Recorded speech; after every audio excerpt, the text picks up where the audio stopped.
The law of invincible networking and community. What exactly do I mean by that? Well, here's what I mean. If your blog is going to be successful at any level, you're going to have to figure out how to get traffic to that blog. Now, a lot of people out there are still worried about search engine optimization and using social media as the primary and dominant means of driving traffic to your business blog or website. What I want to suggest is that while you should not neglect those strategies, it's my opinion those should not be your predominant strategies. So how do you build a network?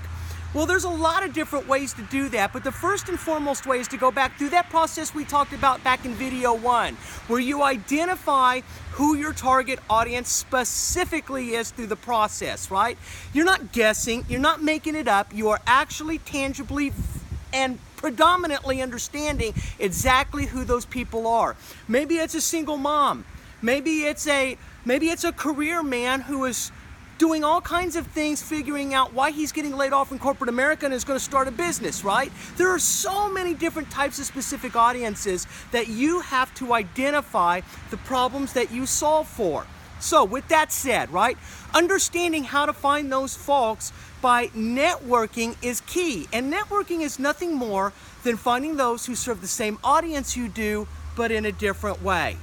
That's what you want to do. When you find out who those people are, then you figure out what tickles their fancy.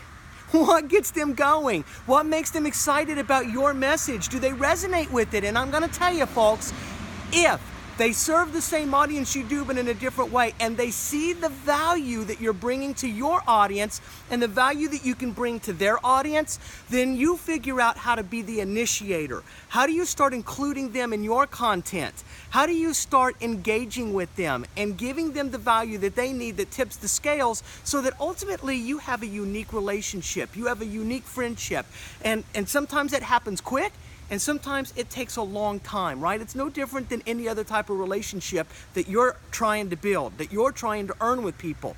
But as you do that, what you find happens is you build this symbiotic community that comes around you. And the community, when they start including you in their content, it has this great way of introducing you to people that a search engine would never introduce you to, that social media by itself would never introduce you to without the endorsement of those people that you network with, those people that you endorse them and bring them value by creating the type of community that's supportive, the type of community that helps one another. So, if you want to know more about this, if you want concrete examples of this, if you want to see how this really works for business, then in my new ebook, it's all going to be right there in this one chapter on the law of networking and community.